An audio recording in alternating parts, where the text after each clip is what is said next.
همدا دا څوک نشي وجلی، داسې نشي کېدی نشي داسې زمونږ د پښتنو خو دا رواج دی چې ښځه ووژنو سړی به اوس وژنو. سړی دی اوس وژلی وی ما به دغه وتلم هم دلته یې خور ته غورځولی هېڅ خبره نه وه که نه. خو دغه زما خدای پرده کوله وه یا د باندې راچوله که دا د کوره دوی بار ایستلی وی هلته بېډه دې کړی وي ویشتلی وی جوړه جامې اوس اغوستې وه چې دا تله ما ویشتل نو ما بس لور به مې مړی او شرمېدلی به م د مخکې خراب وه یا دغه وه تاسو به مخکې وژلی په دا کور کې هم وژلی نو زما د سترګو وړاندې او بلکې په اوږدو باندې انسان زما څه ګناه وه. چې کومه جینۍ مړه شوه دا تاسو خور ده؟ دا زما خور وه، زه دلته وم په دې کور کې وم. دې ماما زوی مې راته د شپې اواز وکړو ویل راشه داسې مسله ده مایخه چې هلته ورلو دا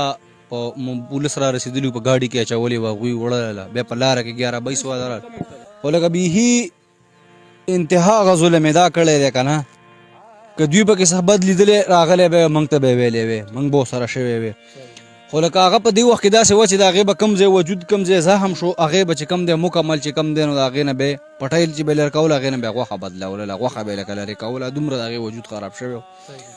خو بس هغه هسې په نوم جمدی وه زموږ دغه مور د زړه دپاره نه دا هلته کې چې کوم ځای کې دا واده وه هلته کې پې څه ظلمونه کېدل؟ ظلمونه به دا کېدل چې دغه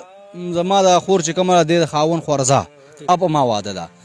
اب له دې ځای نه به دې وړي راوړي